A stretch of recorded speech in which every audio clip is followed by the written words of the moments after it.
ಎಲ್ರಿಗೂ ನಮಸ್ಕಾರ. ಈಗ ಅಧಿಕ ಮಾಸ ಬಂತಲ್ಲ, ಅಧಿಕ ಮಂಡಲದ ರಂಗೋಲಿ ಹಾಕಬೇಕು ಅಂತ ಅಂದ್ಕೊಂಡೀನಿ. ಅದಕ್ಕೆ ಇವತ್ತು ನಾನು ನಿಮಗೆ ಅಧಿಕ ಮಂಡಲದ ರಂಗೋಲಿ ಹಾಕಿ ತೋರಿಸ್ತೀನಿ ನೋಡಿರಿ. ಮೊದಲ ಅಧಿಕ ಮಂಡಲದ ರಂಗೋಲಿ ಒಳಗೆ 8 ಇದು ಪದ್ಮ, 11 ಇದು ಏಕಾದಶಿ ರುದ್ರರು, 12 ಏನದಲ್ಲ ಆದಿತ್ಯರು, ದ್ವಾದಶಿ ಆದಿತ್ಯರು ಅಂತ 12 ಸೂರ್ಯ, 11 ಇದು ಈಶ್ವರಲಿಂಗು, ಆಮೇಲೆ 8 ಏನದಲ್ಲ ಪದ್ಮ, ಆಮೇಲೆ ಶಂಖ ಚಕ್ರ ಇದನ್ನೆಲ್ಲ ಹಾಕಿಬಿಟ್ಟು ನಾನು ತೋರಿಸ್ತೀನಿ ನೋಡ್ರಿ ನೀವು.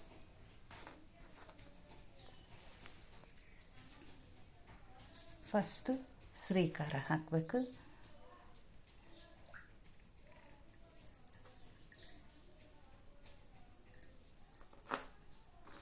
ಆಮೇಲೆ ಶಂಖ ಚಕ್ರ ಎಡಕ ಬಲಕ,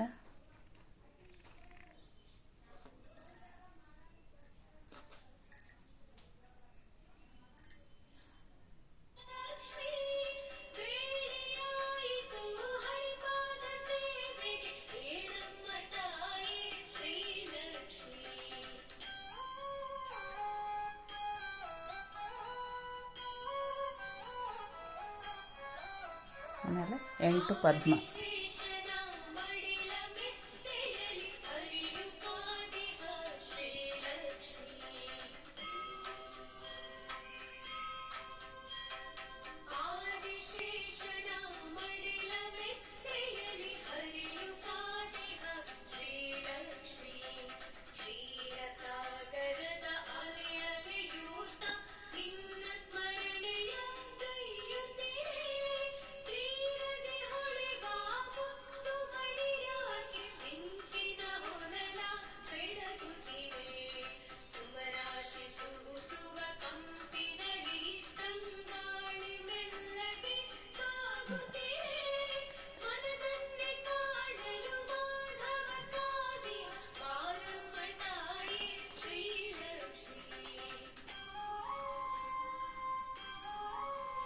ಎಂಟು ಪದ್ಮ.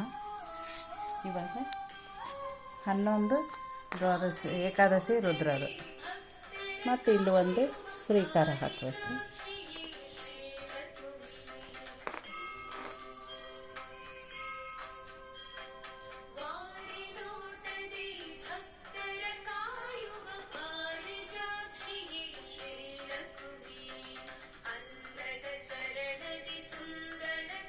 ಸರಳ, ಏನು ತೊಂದರೆ ಇಲ್ಲ, ಎಲ್ರಿಗೂ ಹಾಕ್ಲಿಕ್ಕೆ ಬರುತ್ತೆ ಇದು.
ಅಧಿಕ ಮಂಡಲ ರಂಗೋಲಿ ಹಾಕಿದರೆ ಅಧಿಕ ಫಲ ಸಿಗುತ್ತೆ ಅಂತ ಶಾಸ್ತ್ರದಾಗ ಹೇಳುತ್ತೆ.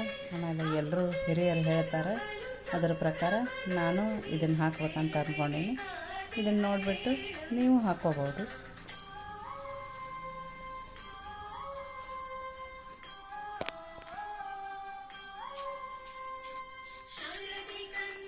ಹನ್ನೊಂದು ಆದಿತ್ಯರು. ಇವಾಗ ಮತ್ತು ಒಂದು ಶ್ರೀಕಾರ, ದ್ವಾದಶಿ ರುದ್ರರು, ಸೂರ್ಯ,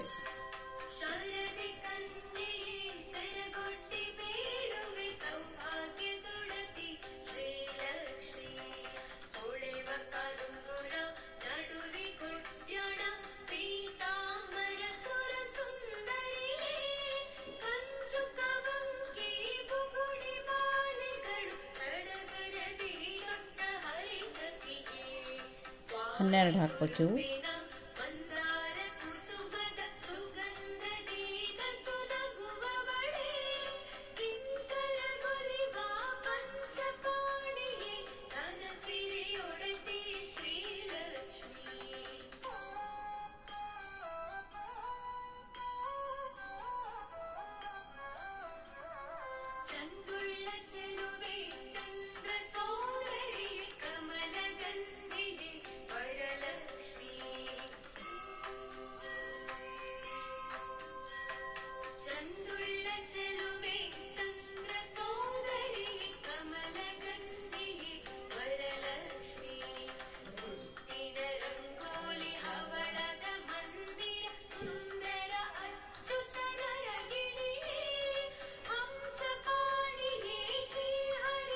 ಮತ್ತು 11 ನೋಡಿ.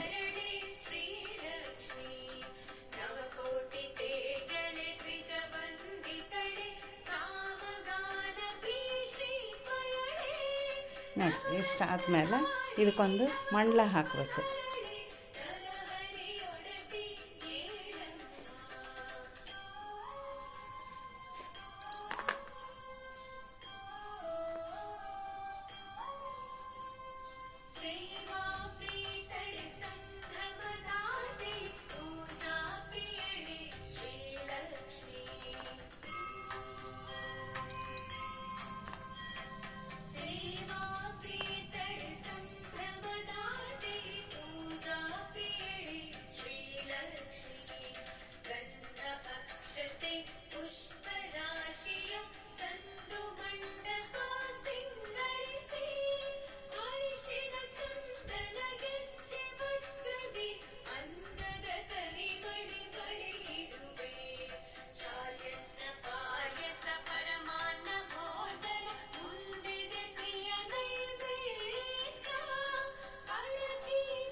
ಈ ಥರ ಮಂಡಲ ಹಾಕಿದ್ಮೇಲೆ ಕೆಳಗೊಂದು ಕಮಲ ಹಾಕಬೇಕು.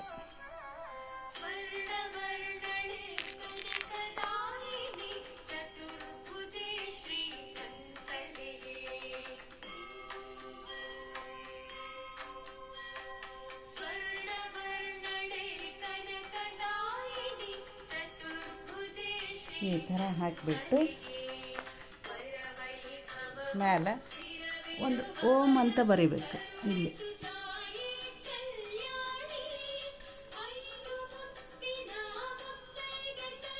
ಸ್ವಸ್ತಿಕ್ 2.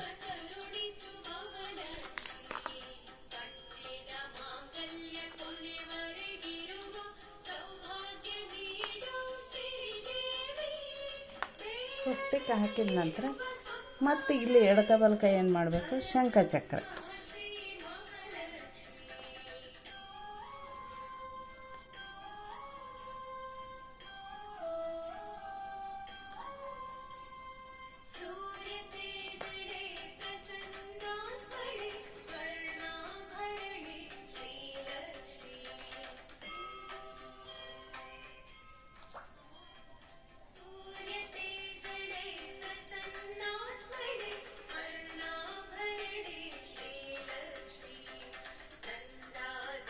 ಇಷ್ಟು ಹಾಕಿ ಮುಗಿತಿದ್ದು ನೋಡಿರಿ. ಈ ಥರ ಆಗುತ್ತೆ. ಈ ಥರ ಆದಮೇಲೆ ಇದಕ್ಕೆ ಒಂದು ಸ್ವಲ್ಪ ನೋಡಿ ಅರಿಶಿನ ಕುಂಕುಮ ಎಲ್ಲ ಹಾಕಬೇಕು.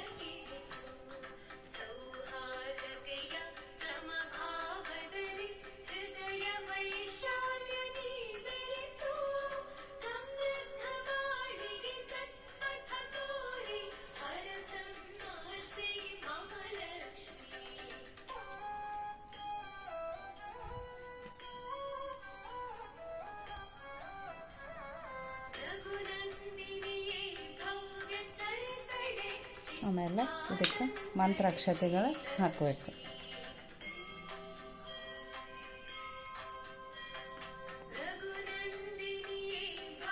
ಹಾಕಿದ್ಮೇಲೆ ಇದಕ್ಕೆ ಹೂವು ಏರಿಸ್ಬೇಕು. ನಮ್ಮಲ್ಲಿ ಇದ್ದಂಥ ಹೂವು ಏರಿಸ್ಬಿಟ್ಟು ಆಮೇಲೆ ಒಂಚೂರು ಸಕ್ಕರೆ ನೈವೇದ್ಯ ತೋರಿಸ್ಬೇಕು. ಸಕ್ಕರೆ ನೈವೇದ್ಯ ತೋರಿಸ್ಬಿಟ್ಟು ಒಂದು ಬತ್ತಿ ಹಚ್ಚಿ ತುಪ್ಪದ ದೀಪ ಹಚ್ಚಿ ಮಾಡಿಬಿಟ್ರೆ ಮುಗಿದೋಯ್ತು.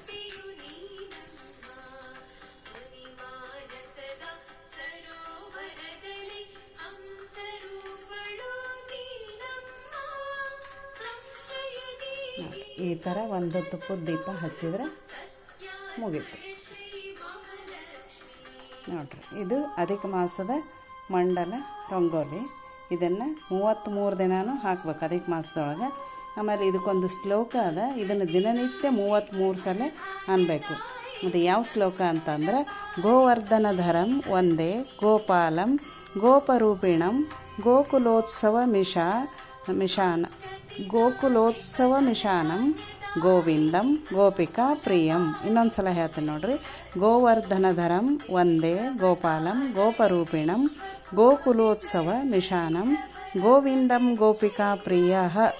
ಇದನ್ನು 33 ಸಲ ದಿನಾಲೂ ರಂಗೋಲಿ ಹಾಕಿಬಿಟ್ಟು ಈ ಥರ ಸಕ್ಕರೆ ನೈವೇದ್ಯ ಕೊಟ್ಟು ಒಂದು ತುಪ್ಪದ ದೀಪ ಹಚ್ಚಿಬಿಟ್ಟು ನಾವು ಈ ಥರ ಎಲ್ಲ ಅದು ದೇವರಿಗೆಲ್ಲ ರುದ್ರರಿಗೆ ಸೂರ್ಯಗ ಎಲ್ಲ ದೇವರಿಗೆ ಮಾಡಿಬಿಟ್ಟು ಇದನ್ನೆಲ್ಲಿಟ್ಟು ಸಕ್ಕರೆ ನೈವೇದ್ಯ ತೋರಿಸಿ ಹೂವು ಅದೆಲ್ಲ ಏರಿಸ್ಬಿಟ್ಟು ಮಂಗಳಾರತಿ ತೊಗೊಂಡ್ಬಿಟ್ರೆ ಅವತ್ತಿಂದ ಅಧಿಕ ಮಾಸದ್ದು ಒಂದು ದಿನದ್ದು ಅಧಿಕ ಮಂಡಲ ರಂಗೋಲಿ ಮುಗಿತದೆ ನೋಡ್ರಿ. ಈ ಥರ ನೀವು ಹಾಕ್ತಿರಲ್ಲ ನೋಡಿರಿ, ಒಂದು ಸಲ ಟ್ರೈ ಮಾಡಿ ನೋಡಿರಿ ಇದನ್ನು. ಮತ್ತೆ ಸಿಗೋಣ ಮುಂದಿನ ವಿಡಿಯೋದಲ್ಲಿ. ಧನ್ಯವಾದಗಳು.